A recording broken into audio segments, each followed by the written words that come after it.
You can live simply and slowly in the US, just as you can in any country. But there's a different level of simplicity in France, a level that goes far past aesthetics and deep into culture.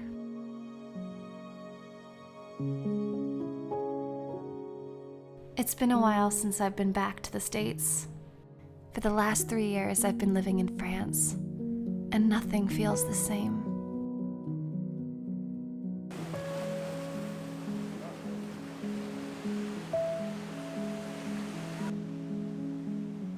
I am different now. I see the world differently. Sarah Turnbull once wrote, "It is a bittersweet thing knowing two cultures. Once you leave your birthplace, nothing is ever the same." It was challenging being back home in the States. There were some obvious adjustments.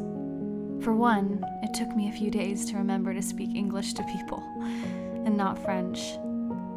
Over time, my voice naturally became louder, my speech faster, and it took only a week or so for my partner and I to feel like we fit in again.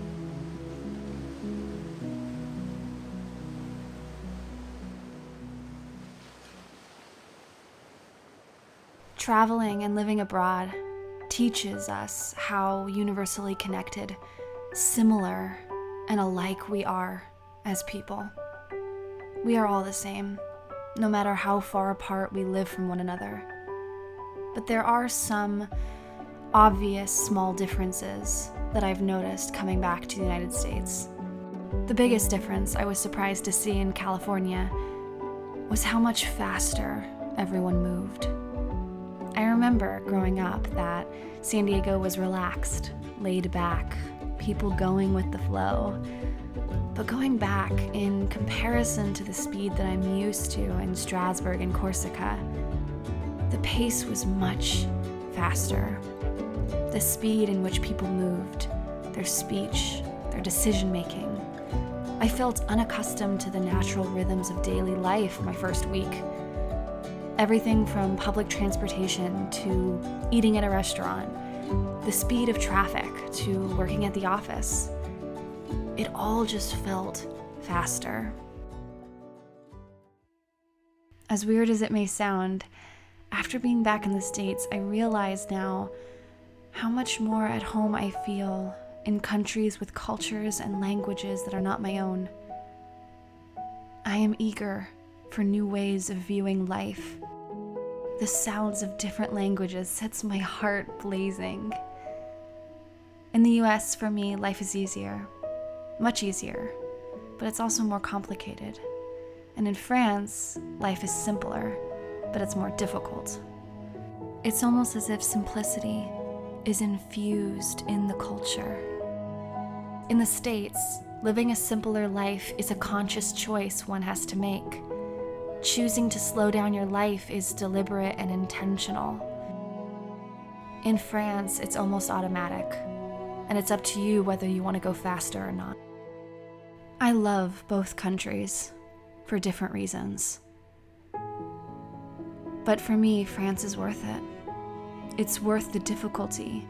It's worth all the extra daily hassle. Because life in France is simpler, and it's slower. That's not to say you can't live a slow, simple life in the States, because you absolutely can.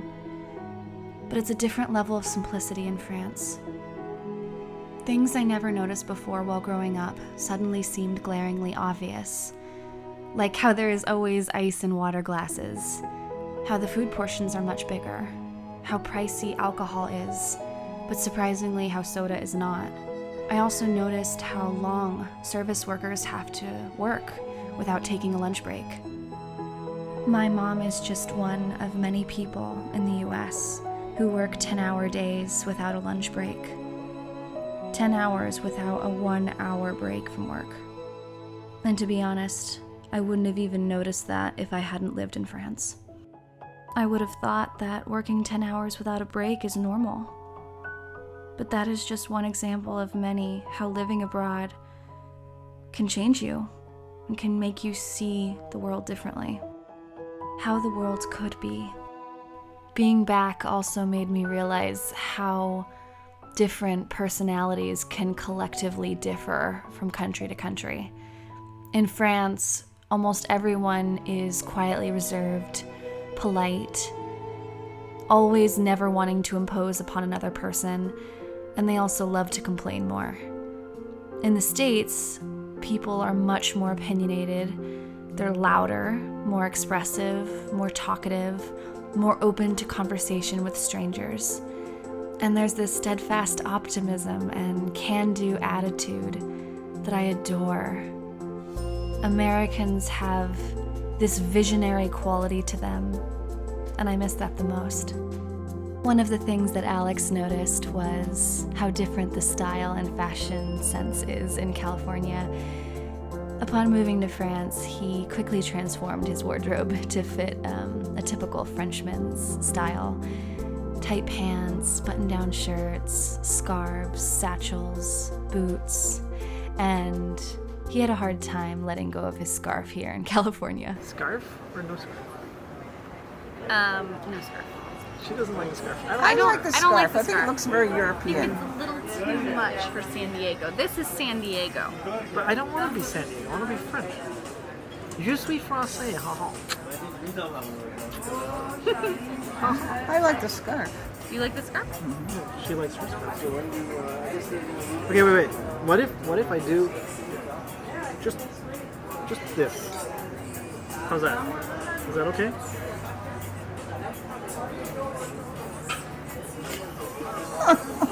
Sorry, tell us our fortune. Pay attention now. I'm nervous. Zoltar has a word of wisdom for you this day. I'm so nervous. He who laughs last thinks slowest. Stay alert, my friend, and laugh heartily and quickly. For a small fee, Zoltar will tell you more of his secrets, and wisdom is priceless. Come on over. What do you For a think? small fee, Zoltar will give Restless you a feet wealth may of walk wisdom. into a snake pit. Although downtime certainly is important to have, too much of it can be venomous. Your idle hands and feet may lead you into a pit of temptation and problems. Be careful with your free time and find a healthy balance between work and leisure this month. That's the message from Zoltar. you, Too Zoltar. much leisure time makes you walk into a snake pit. The main reason why I love to come back and visit the United States is to see my mom.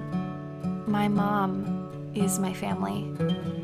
My friends are my family.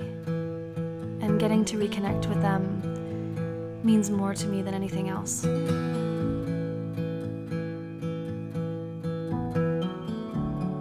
I don't like when I walk by them, if they have a dead stem, I don't care whose they are, I'll pull them. It's better when you take off the Yeah, take off that dead, like this one. Beautiful countries and landscapes will always be here, but our loved ones will not. For anyone who lives abroad or wants to live abroad, taking time to see the people you love is so worth it.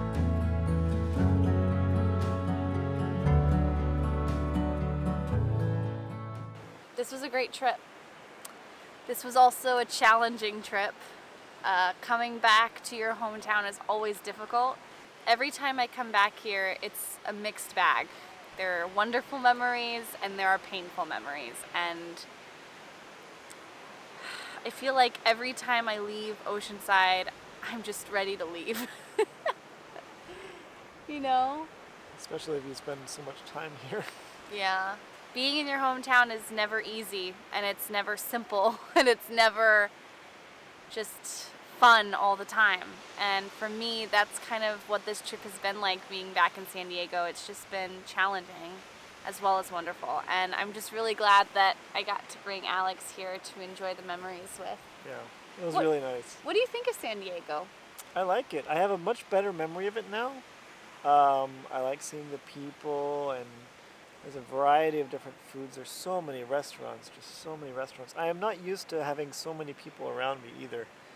That's interesting, but it feels like, compared to France at least, it's a different time. It's a different experience. You know, everyone's more laid back about the the masks and the lifestyle. I mean, obviously the U.S. is better right now than France in terms of how relaxed they can be.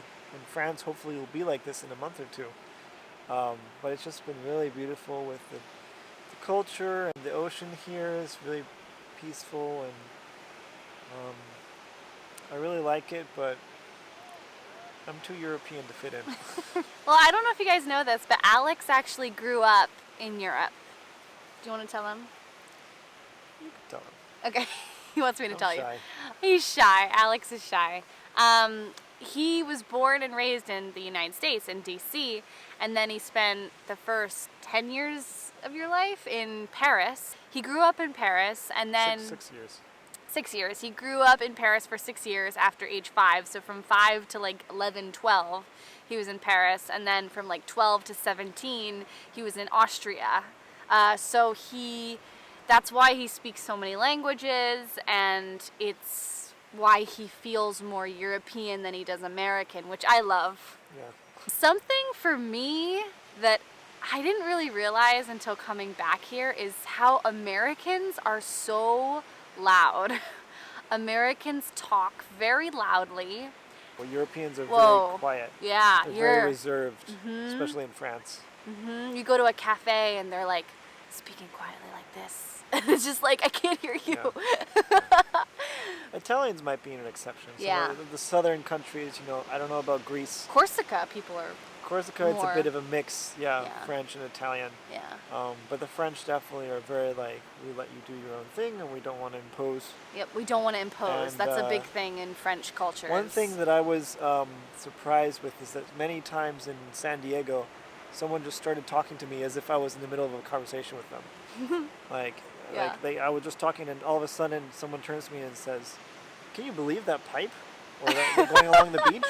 And I was just like, Are you talking to me? Like, have we been talking for the past half hour? Like, who Yeah. are you? Like, Yeah. do you want something? Like, Yeah. first off, hello. And so a lot of Americans, in San Diego at least, from my experience, they talk to you as if you're already in the middle of a conversation because they're just that friendly. And it's jarring coming from France. Yeah. I think also Americans and everyone in the world is so...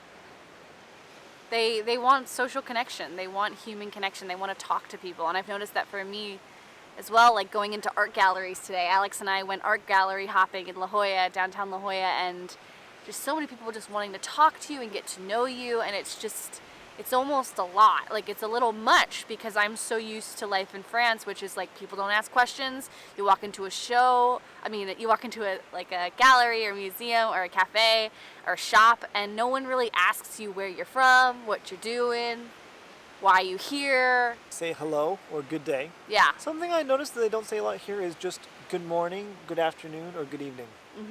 Like, if someone passes you, they don't just say good evening, like they do in France. Bonsoir.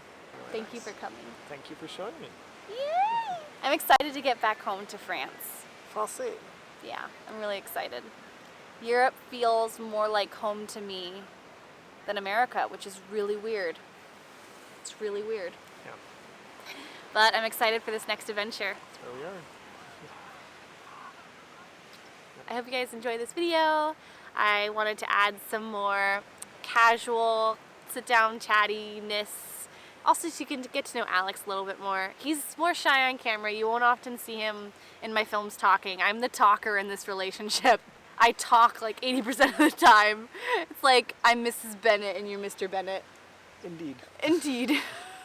Quite so. You wreak havoc on my poor nerves. But anyway, I wanted to share this moment with you guys because it's just so beautiful here, and I wanted to share with you that it's also hard being here, and it's not easy, and it's not a walk in the park. And I think so often social media and the internet and YouTube can make it seem like life is beautiful and life is perfect, and it can look like that because when you make storytelling films, yeah, you want to capture the beauty and you want to capture the most beautiful, way of sharing that with others. But also, there are hard parts to life. Life is also challenging, and being back home here in San Diego this last month has been really challenging. And I think it's important for me to share that because life is real. We are real people. We go through our own real challenges, and I'm telling you, EFT tapping and moving my body every day has been key for getting through these challenges this last month. Doing EFT tapping every morning when I wake up, doing 10 minutes of that, moving my body for 20 minutes, 30 minutes a day, walking everywhere. It's been huge for my mental health and my joy, and I'm so grateful for those two things, movement and EFT. So grateful. So anyway, I want to share this with you guys. I hope you're having a magical day, and I will see you next week here on The Simple Joys. Be sure to like and subscribe. Bye.